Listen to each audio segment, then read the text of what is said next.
Terima kasih Tuhan. Terima kasih Tuhan. Terima kasih Bapa.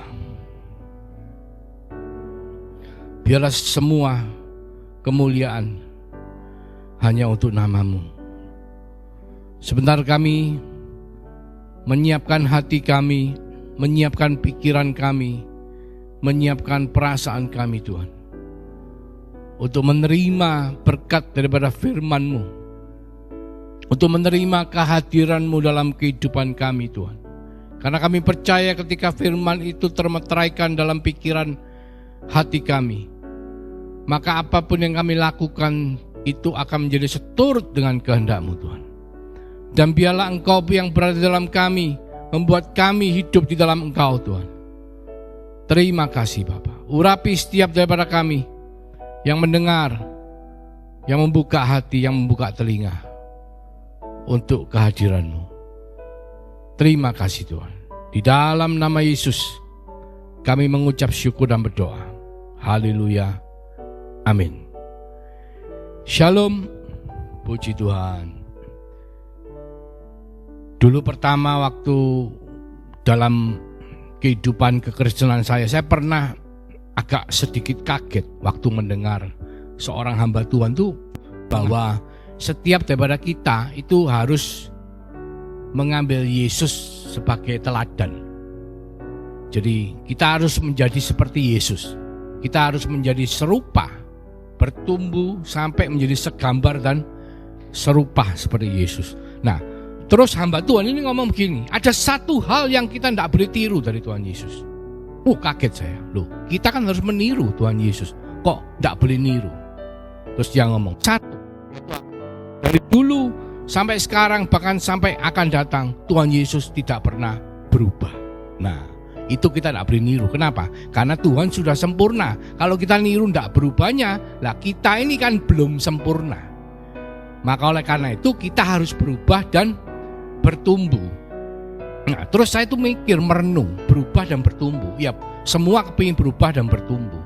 Terus saya memikirkan, misalnya kalau kita secara fisik, kita kan punya roh, punya jiwa, dan punya tubuh jasmani kita. Yang jelas kita melihat tubuh jasmani. Kalau roh, Tuhan yang memberi.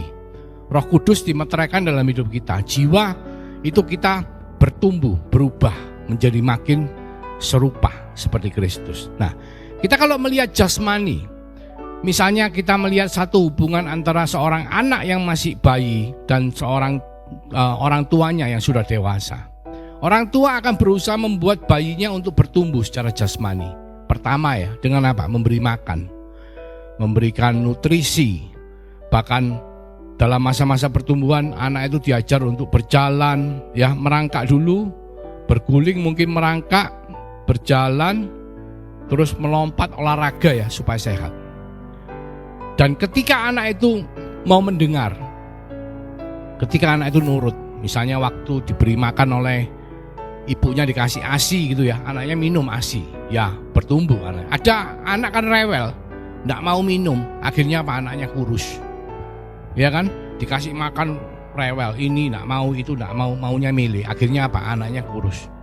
Tapi yang tidak mele, yang makannya banyak, semua dimakan jadi besar, jadi cepat pertumbuhannya. Nah, gambaran seperti ini itu membuat saya mengambil satu kesimpulan bahwa di dalam pertumbuhan rohani kita bersama dengan Tuhan, itu ada dua bagian yang harus kita sadari. Bagian pertama adalah Tuhan yang memberikan pertumbuhan itu kepada kita. Seperti orang tua ketika dia itu kepingin anaknya bertumbuh, dia menyediakan makanan yang bernutrisi, makanan yang bergizi, ya. Pastinya kan tidak dibelikan yang enggak kan, yang maksudnya yang mungkin sifatnya, contoh kalau dimanja dikasih permen terus, akhirnya apa? Giginya jadi lubang semua, rusak, tidak bagus akhirnya. Tentunya sebagai orang tua akan berusaha memberikan yang terbaik. Susu pun mungkin dicari yang susu yang paling cocok, bukan asal susu. Kadang ada yang tidak tahan, mungkin harus minum susu kedelai dan lain sebagainya ya. Dan itu gambaran dari seorang tua kepada anaknya. Demikian pula Bapak kita yang di sorga. Bapak kita tuh tahu apa yang kita butuhkan. Mengerti sekali, oh kalau si A ini kalau seperti ini dia pertumbuhannya pasti bagus. Si B ini seperti ini, pertumbuhannya juga pasti bagus. Nah, kita sebagai anak, kita juga harus mengerti opsi atau pilihan-pilihan apa yang kita miliki. Supaya apa? Supaya pertumbuhan kita, supaya kita berubah menjadi makin serupa seperti Kristus, itu menjadi baik pertumbuhannya. Menjadi, kalau kita ngomong secara jasmani, ya menjadi normal. Misalnya normalnya begini, sudah usia 15 tahun misalnya harus ketinggian sekian, kedewasaan sekian, itu tercapai di jasmani. Demikian pula dengan kita ketika kita ikut Tuhan. Kita harus mengalami kelahiran baru sebagai awal dari perjalanan kita bersama dengan Tuhan. Tapi setelah itu kita harus berubah. Dari anak kita menjadi murid pengikut Kristus. Dari murid pengikut kita menjadi hamba ya.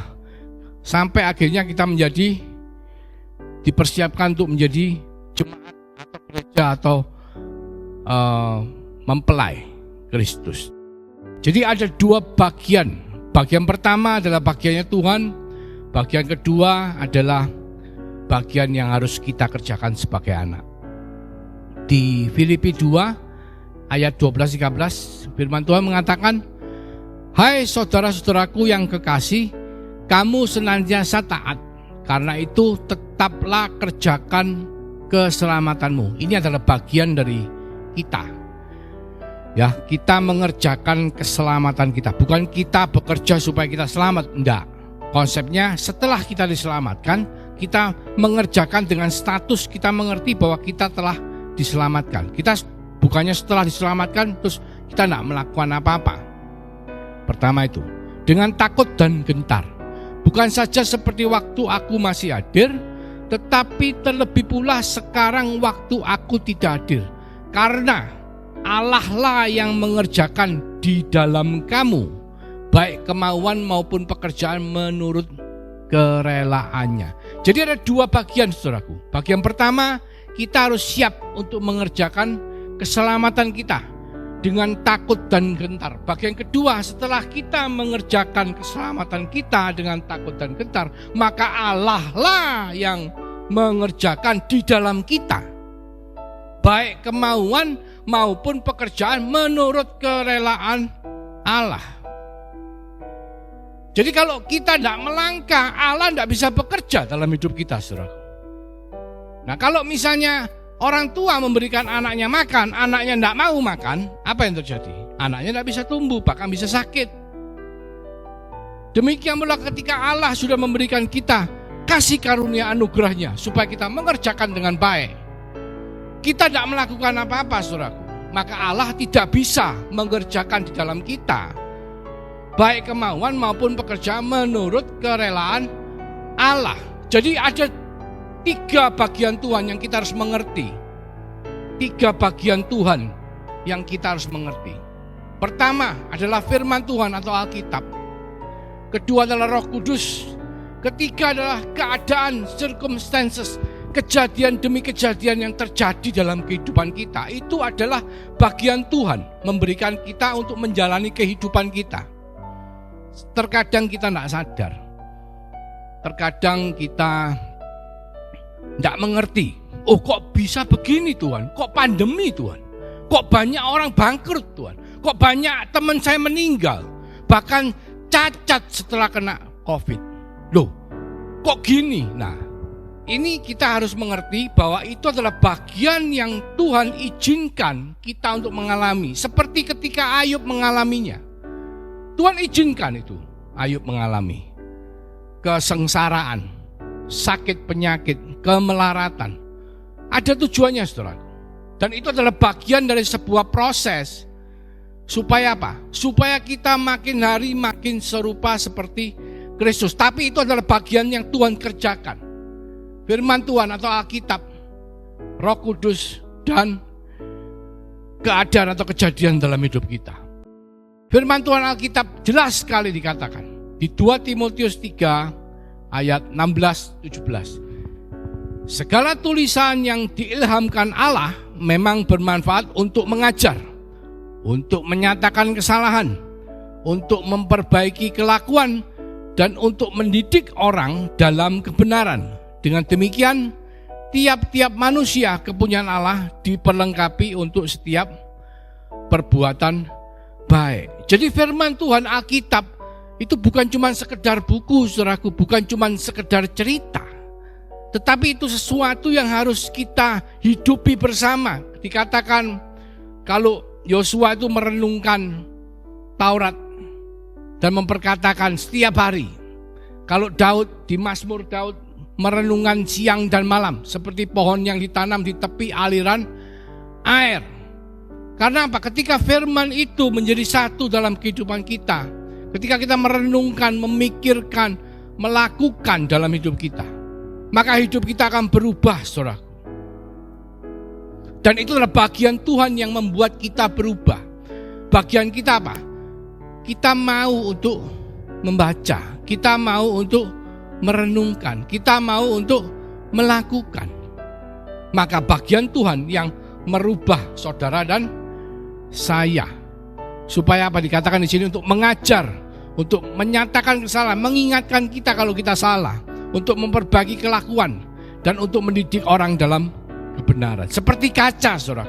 Kalau kita sudah diselamatkan itu ibaratnya seperti kita keluar dari salon, rambut kita sudah ditata dengan rapi, sudah luar biasa ya, di blow ya, hair blow itu pakai panas itu ya, bisa terbentuk disasak ya bahasa salonnya sampai naik tinggi gitu ya. Tetapi ketika kita keluar dari salon, apakah saudara tidak pernah mau melihat di kaca lagi? Atau saudara langsung berangkat ke pesta? Datang di pesta pun saya masih ingat sering kali kalau wanita ya, istri saya, mungkin bukan cuma istri saya, semua wanita datang ke pesta pasti nomor satu ke WC. Bukan untuk kencing, saudaraku, tapi untuk ngecek di kaca, bener enggak ya? Oh, rambutnya masih bagus enggak? Oh, lipstiknya masih. Nah, itu adalah fungsi daripada firman Tuhan. Kita sudah diselamatkan oleh Tuhan. Kasih karunia Tuhan, salib Kristus telah menyelamatkan saudara dan saya. Tetapi ketika kita berjalan di dalam kehidupan, kita masih memerlukan kaca untuk melihat apakah kita sudah benar. Sama seperti kehidupan sehari-hari. Kita mau berangkat kerja, saya percaya tidak ada seorang pun tidak melihat kaca langsung mandi, langsung sisiran, langsung pakai baju, langsung jalan. Tidak mungkin. Pasti kita melihat ke kaca, mengecek, mengintrospeksi, sudah oke dah, sudah oke kita jalan. Demikian pula firman Tuhan. Ketika kita melakukan itu dalam kehidupan kita, maka Tuhan yang akan mengerjakan bagian Tuhan untuk mengubah, untuk membuat saudara dan saya bertumbuh menjadi makin serupa seperti Kristus. Yang kedua, Roh Kudus. Di Roma 8 ayat 11 dikatakan, dan jika roh Dia yang telah membangkitkan Yesus dari antara orang mati diam di dalam kamu, maka Ia yang telah membangkitkan Kristus Yesus dari antara orang mati akan menghidupkan juga tubuhmu yang fana itu oleh rohnya yang diam di dalam kamu. Roh Kudus itu roh penghibur, saudaraku.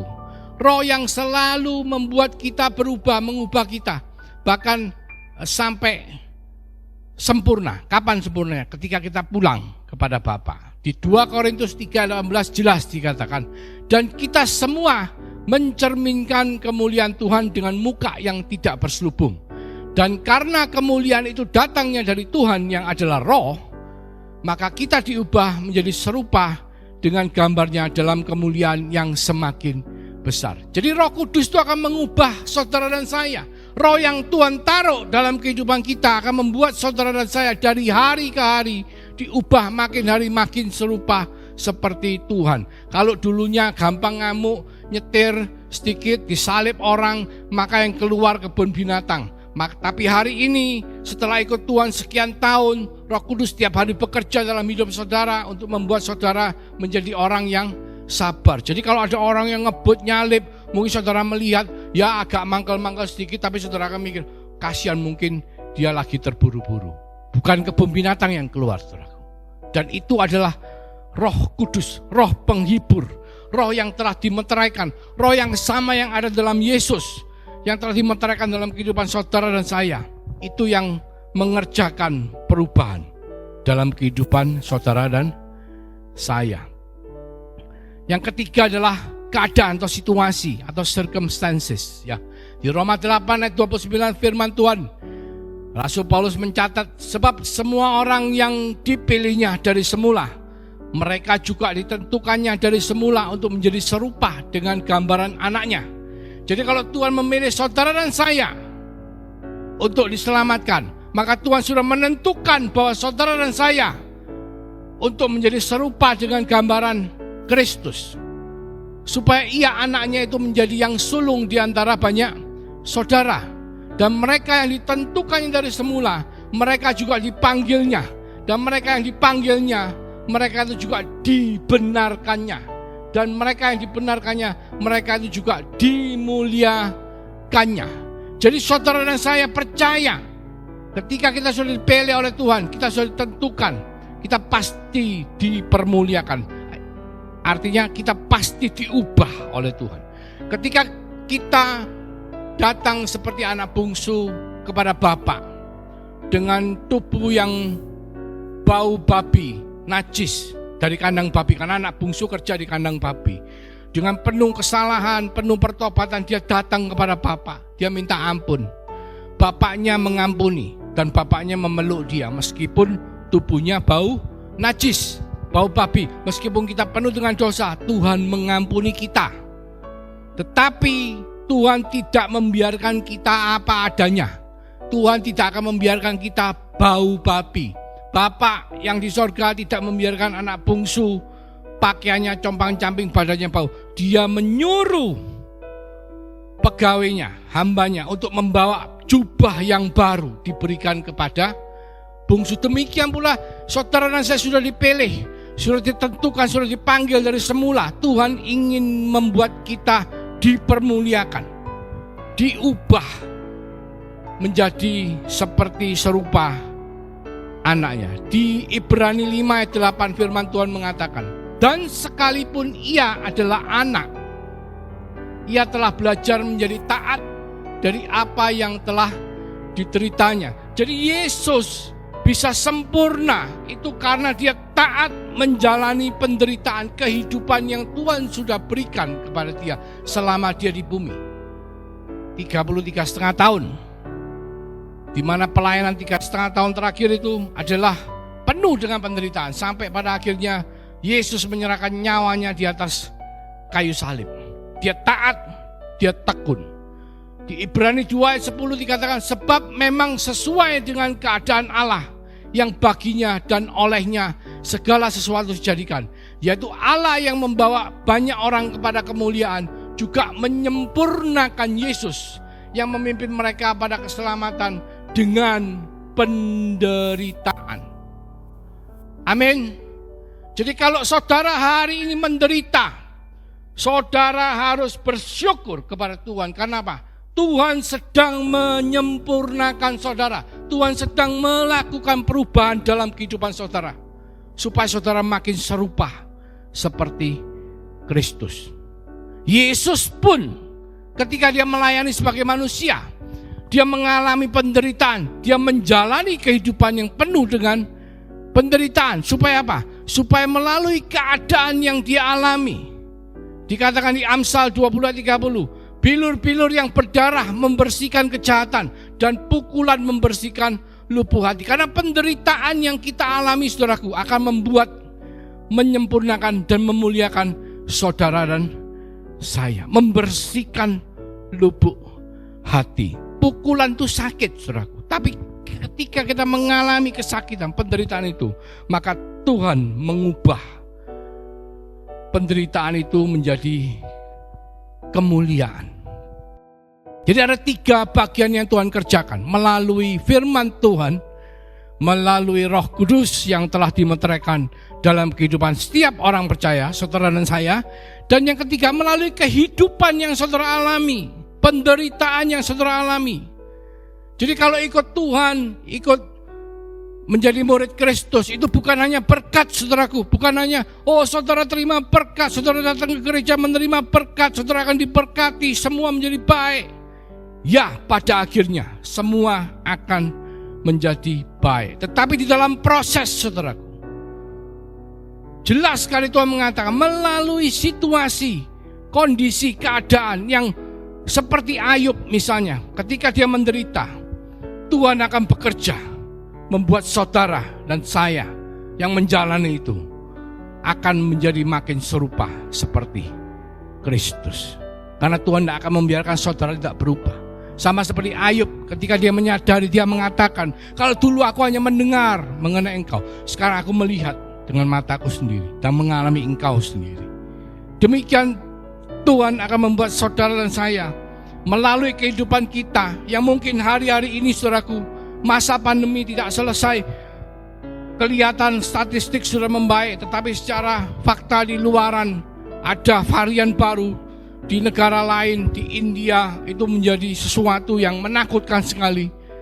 Rumah sakit tidak cukup, oksigen tidak cukup, bahkan jenazah pun tidak sempat untuk bisa dikremasi secara sempurna. Ketakutan demi ketakutan, perekonomian masih belum pulih, vaksin masih belum 100% bisa meyakinkan orang-orang, dan kehidupan masih belum bisa normal, saudara. Tetapi percaya, ketika kita tahu bahwa ini adalah bagian Tuhan untuk membuat kondisi yang kita alami hari ini, penderitaan yang kita jalani hari ini, itu adalah sesuatu yang Tuhan pakai untuk menyempurnakan saudara dan saya untuk menjadi makin serupa seperti Kristus. Haleluya. Dan kita masuk ke dalam bagian yang kita jalankan atau pilihan-pilihan yang kita harus jalankan. Yang pertama, pilihan pertama adalah bagaimana kita berpikir menanggapi semua ini. Kedua, bagaimana kita bisa bergantung kepada Roh Kudus, bukan kepada pikiran kita sendiri. Ketiga, bagaimana kita meresponi. Jadi bukan hanya berpikir, tapi melakukan respon, melakukan sesuatu dengan dasar apa yang kita pikirkan, dengan dasar Roh Kudus yang menuntun setiap kehidupan saudara dan saya. Kita tahu di Amsal 4 ayat 23 dikatakan seperti ini. Jagalah hatimu dengan segala kewaspadaan, karena dari situlah terpancar kehidupan. Kita tahu hati itu adalah pikiran, perasaan, dan kehendak. Jadi itu menjadi satu yang kita namakan hati. Ya, jadi kalau perasaan kita tidak enak, ya hatinya tidak enak. Kalau pikiran kita negatif, hatinya ya negatif. Amin. Nah, kalau pikiran kita tidak bagus, tidak kita jaga, maka kehidupan kita juga tidak bagus. Contoh misalnya, kita pernah tidak masuk kantor kerja atau ketemu orang yang bawaannya hari itu marah terus. Karena apa? Karena pikirannya, karena hatinya terganggu. Sehingga apa? Sehingga dia memancarkan kehidupan yang penuh dengan kemarahan. Atau pernahkah kita menghadapi orang yang dipenuhi oleh kebencian, rasa tidak percaya sama orang? Karena apa? Karena seumur hidupnya dia dilukai sama orang. Jadi dia tidak pernah percaya sama orang. Itu adalah gambaran di mana Tuhan mengingatkan bahwa pikiran kita, saudaraku, apa yang kita pikirkan itu sangat penting, sangat berdampak dengan kehidupan yang kita jalani. Di Efesus 4 ayat 23-25, firman Tuhan mengatakan, supaya kamu dibarui dalam roh dan pikiranmu, dan mengenakan manusia baru yang telah diciptakan menurut kehendak Allah di dalam kebenaran dan kekudusan yang sesungguhnya. Karena itu buanglah dusta dan berkatalah benar seorang kepada yang lain, karena kita adalah sesama anggota. Jadi Tuhan minta supaya kita mempersiapkan roh dan pikiran kita supaya tidak menjadi seperti dulu, tapi menjadi manusia baru. Pikiran sebagai anak Tuhan itu tidak boleh sama seperti pikiran daripada orang dunia, saudara. Di Roma 12 ayat 2 jelas dikatakan, janganlah kamu menjadi serupa dengan dunia ini, tetapi berubahlah oleh pembaruan budimu. Berubah di sini metanoia. Metanoia itu transformation of mind. Bukan cuman berubah dari misalnya kurus menjadi gemuk atau dari gemuk menjadi kurus, tetapi dari ulat menjadi kupu-kupu. Jadi perubahan yang betul-betul total, drastis. Tidak kelihatan asalnya dari mana. Kalau dari kurus ke gemuk masih sama kelihatan. Tapi yang diminta Tuhan itu dari ulat menjadi kupu-kupu. Sesuatu yang mengalami transformasi. Bukan cuma reformasi, tapi transformasi, betul-betul berubah, saudara. Dikatakan sehingga kamu dapat membedakan manakah kehendak Allah, apa yang baik, yang berkenan kepada Allah, dan yang sempurna. Jadi apa yang kita pikirkan ini penting sekali, saudaraku. Jadi kalau pikiran kita masih belum bisa seperti yang Tuhan mau, kita harus introspeksi. Kita harus belajar untuk mengenakan pikiran yang terdapat pada Kristus. Di Mazmur 1 ayat 1-3 ini bagus sekali ayatnya. Boleh jadikan ayat hafalan, saudaraku. Dikatakan, berbahagialah orang yang tidak berjalan menurut nasihat orang fasik, yang tidak berdiri di jalan orang berdosa, dan yang tidak duduk dalam kumpulan pencemooh. Jadi maksudnya apa? Maksudnya itu supaya pikiran kita baik, kita jangan kumpul sama orang yang tidak benar. Ya, orang yang tidak benar itu apa? Orang yang fasik memberikan nasihat, orang yang berdosa, orang yang suka mencemooh orang. Itu firman mengatakan jangan kumpul sama orang seperti itu. Kalau kita kumpul sama orang-orang seperti itu, maka pikiran kita akan terganggu. Jadi pergaulan dengan siapa kita bergaul itu akan mempengaruhi kehidupan kita melalui pikiran kita. Tetapi Tuhan mengingatkan, tetapi yang kesukaannya ialah Taurat Tuhan, dan yang merenungkan Taurat itu siang dan malam. Ia seperti pohon yang ditanam di tepi aliran air, yang menghasilkan buahnya pada musimnya, dan yang tidak layu daunnya. Apa saja yang diperbuatnya, dikatakan Tuhan apa? Berhasil. Jadi ketika kita mau untuk membaca Taurat Tuhan, kita mau merenungkan Taurat Tuhan, kita mau membawa Taurat Tuhan itu masuk ke dalam kehidupan kita, maka Tuhan akan mengubah.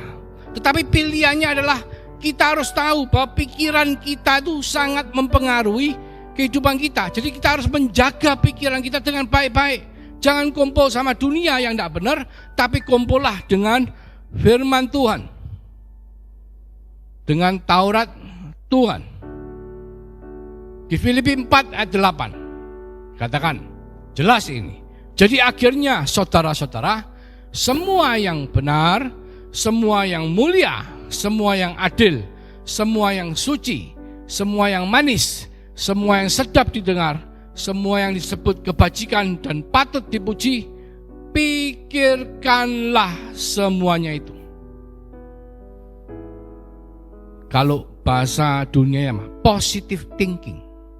Kita harus punya positive thinking, optimis, tidak boleh pesimis. Meskipun pandemi belum selesai, tapi percaya bahwa Tuhan akan memberikan jawaban doa saudara tepat pada waktunya. Tuhan akan menjawab kerinduan saudara tepat pada waktunya. Karena Tuhan tahu apa yang terbaik untuk saudara dan saya secara pribadi lepas pribadi. Pikirkan yang positif, jangan pikir yang negatif.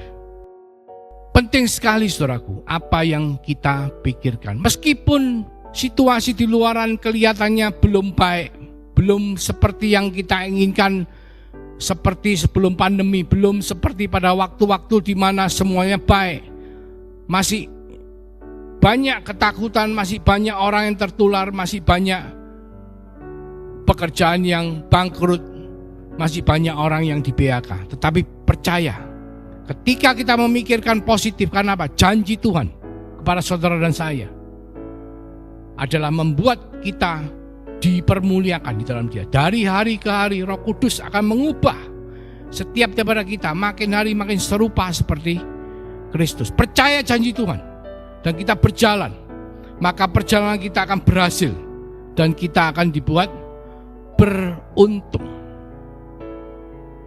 Pikiran kita penting, saudara. Yang kedua, kita harus belajar untuk bergantung kepada Roh Kudus, ya.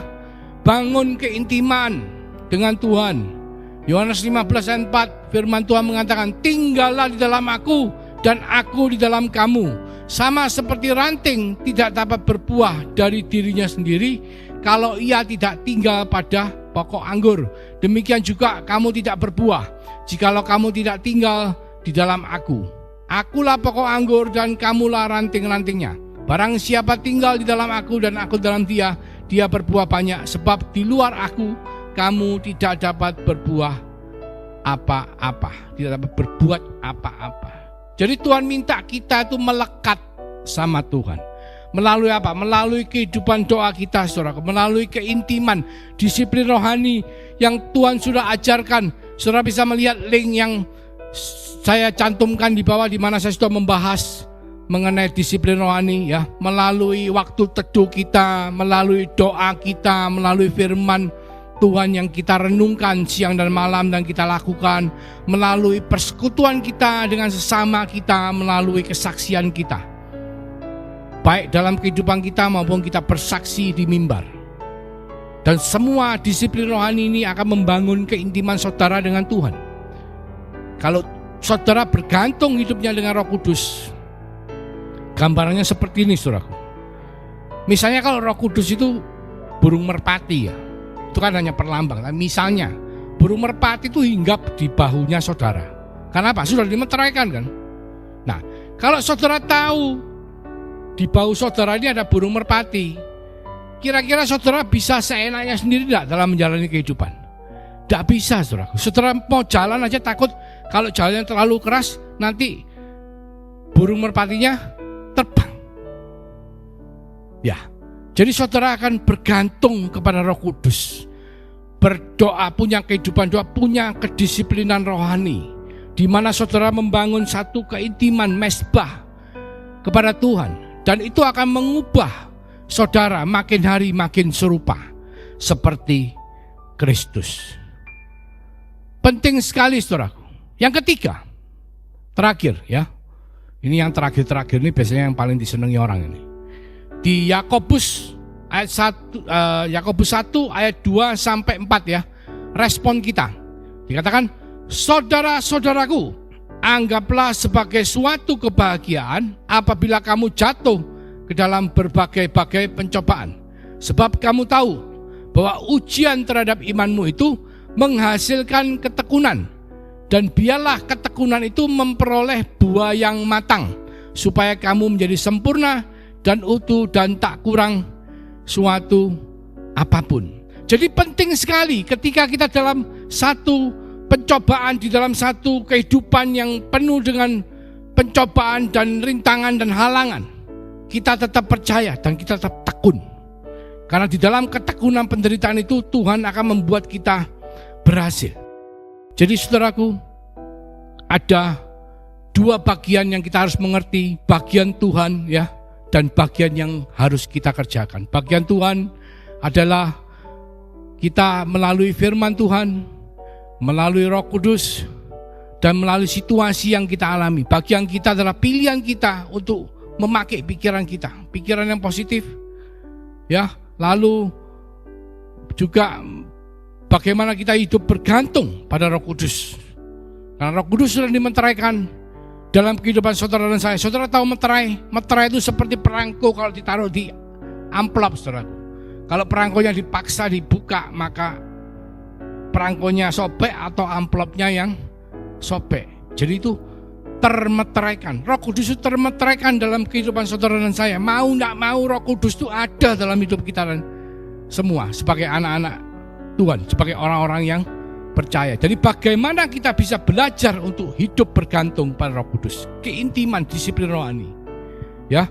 Dan dengan itu bagaimana kita meresponi keadaan yang kita alami, penderitaan. Apakah kita bersungut-sungut seperti bangsa Israel? Apakah kita patah arang seperti bangsa Israel? Atau kita tetap tekun, setia, tahan uji? Karena itu yang akan memberikan pengharapan kepada saudara dan saya. Karena janji Tuhan, ya dan amin. Saudara yang dipilih Tuhan, saudara dipanggil Tuhan, saudara yang dipanggil Tuhan, saudara akan dipermuliakan oleh Tuhan. Mari kita tundukkan kepala. Terima kasih Bapa. Mengingatkan setiap daripada kami bahwa kami harus berubah, bertumbuh. menjadi makin hari makin serupa seperti Engkau, di mana Engkau menjanjikan bagian-bagian yang akan Kau lakukan melalui firman-Mu, melalui Roh Kudus, dan melalui situasi kondisi kehidupan yang kita alami. Tetapi Engkau juga mengingatkan kami semua untuk ikut ambil bagian dalam proses perubahan dan pertumbuhan ini. Melalui apa yang kita pikirkan, melalui bagaimana kita belajar untuk bergantung hidup pada Roh Kudus, dan bagaimana kita meresponi keadaan kehidupan kita. Terima kasih Bapa. Biarlah firman-Mu boleh menjadi bagian yang penting dalam kehidupan kami untuk kami lakukan Tuhan. Sehingga hidup kami akan berubah menjadi baik. Karena Engkau yang memanggil kami, Engkau telah memberkati kami. Dan Engkau memberkati kami untuk kami hidup menjadi berkat buat bangsa-bangsa. Mulai hari ini sampai Engkau datang yang kedua kalinya Tuhan. Bahkan sampai Maranatha. Kami semua yang percaya di dalam nama Yesus, kami sama-sama mengatakan amin. Puji Tuhan. Tuhan Yesus memberkati.